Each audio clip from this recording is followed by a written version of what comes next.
Hai semua, welcome back to Root Channel. Gimana keadaan teman-teman? Semoga semuanya dalam keadaan baik-baik saja ya.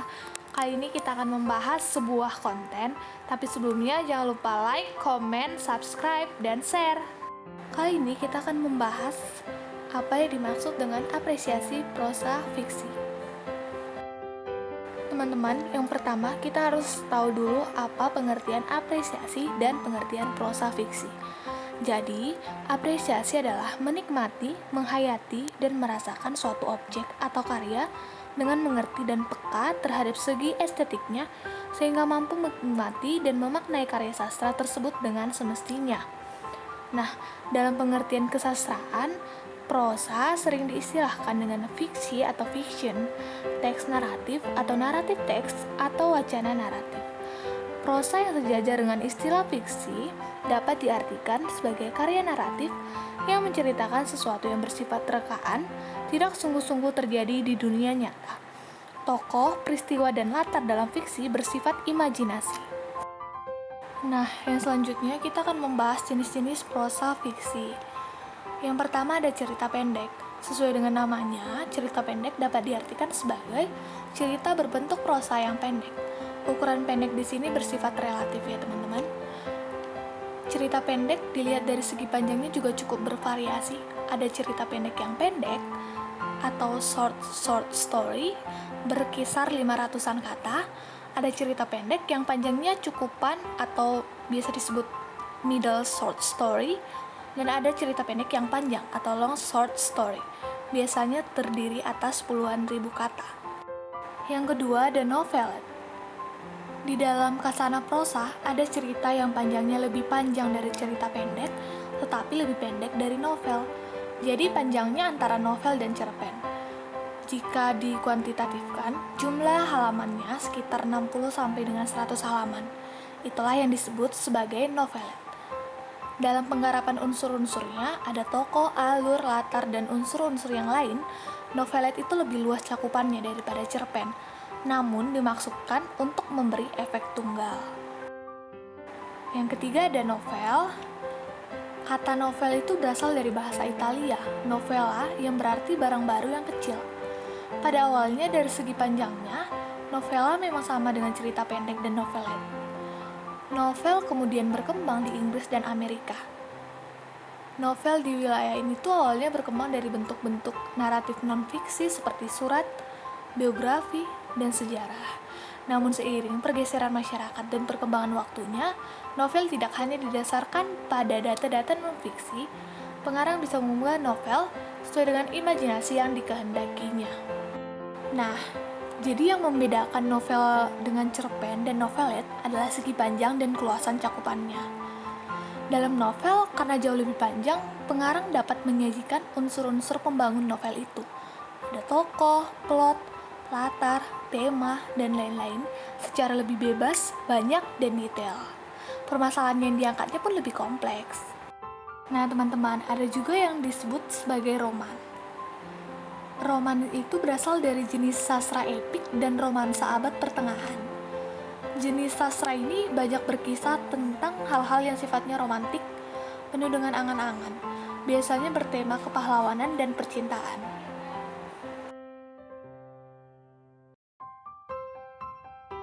Untuk dapat mengapresiasi karya prosa dengan baik, diperlukan pengetahuan dan pemahaman tentang unsur-unsur pembangunan karya prosa.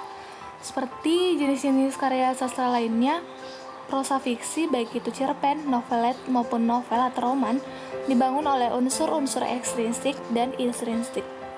Kali ini kita akan membahas unsur intrinsik pada karya prosa. Unsur intrinsik adalah unsur-unsur yang hadir di dalam teks dan secara langsung membangun teks tersebut. Yang pertama ada tokoh dan penokohan. Tokoh adalah pelaku cerita. Tokoh ini tidak selalu berwujud manusia, tergantung pada siapa yang diceritakannya di dalam cerita tersebut. Watak atau karakter adalah sifat dan sikap para tokoh tersebut. Adapun penokohan adalah cara pengarang menampilkan tokoh-tokoh dan watak-wataknya dalam cerita. Dalam melakukan penokohan, ada beberapa cara yang dilakukan pengarang, antara lain melalui penggambaran fisik, misalnya wajahnya, bentuk tubuhnya, cara berpakaiannya, cara berjalannya, dan lain-lain.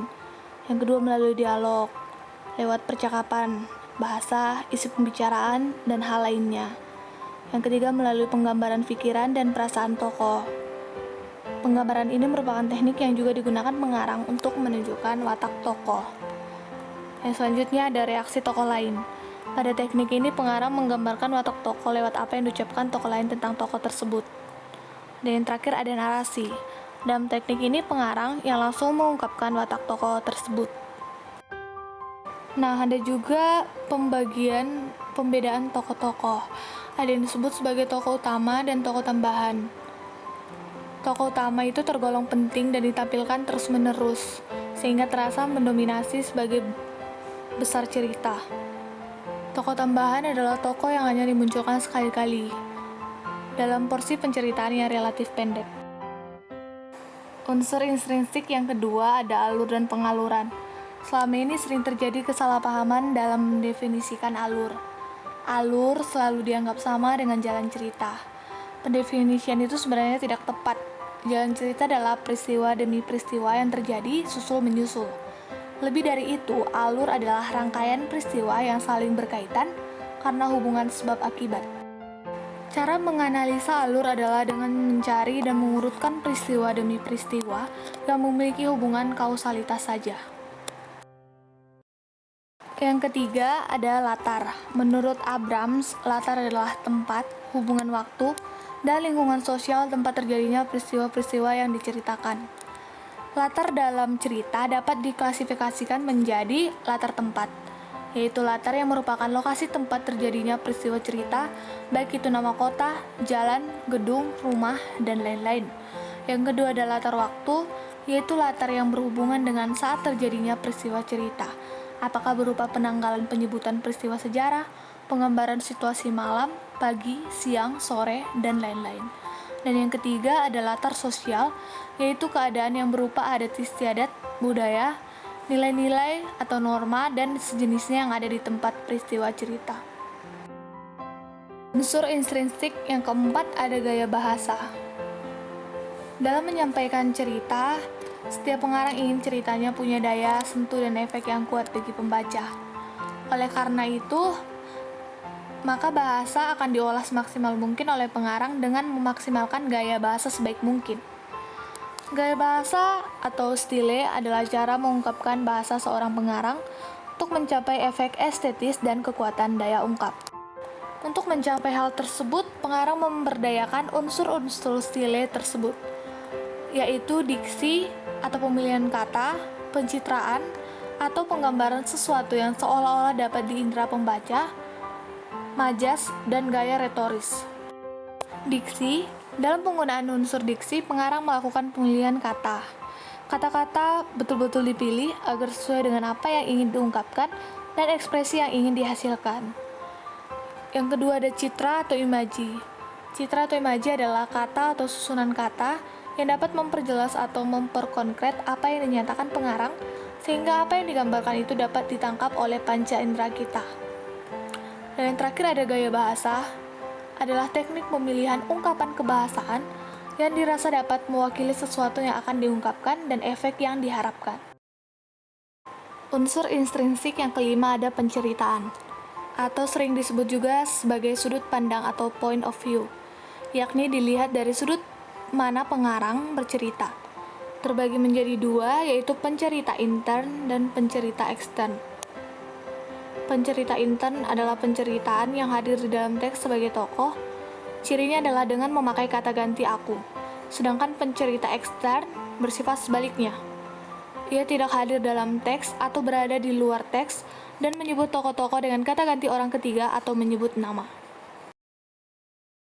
Dan yang terakhir ada tema. Tema adalah ide atau gagasan yang ingin disampaikan pengarang dalam ceritanya. Tema ini akan diketahui setelah seluruh unsur prosa fiksi itu dikaji. Dalam menerapkan unsur-unsur tersebut pada saat mengapresiasi karya prosa, seorang pengapresiasi tentu saja tidak sekedar menganalisis dan memecahnya per bagian, tetapi setiap unsur itu harus dilihat kepaduannya dengan unsur lain. Apakah unsur itu saling mendukung dan memperkuat, dalam menyampaikan tema cerita atau sebaliknya. Nah, jadi teman-teman, sebelum kita mengapresiasi sebuah prosa fiksi, ada baiknya kita mengetahui unsur-unsur yang membangun prosa fiksi tersebut, seperti unsur intrinsik yang telah kita bahas baru saja. Dan semoga konten ini bermanfaat, dan sampai jumpa di konten pembelajaran berikutnya. Terima kasih, bye.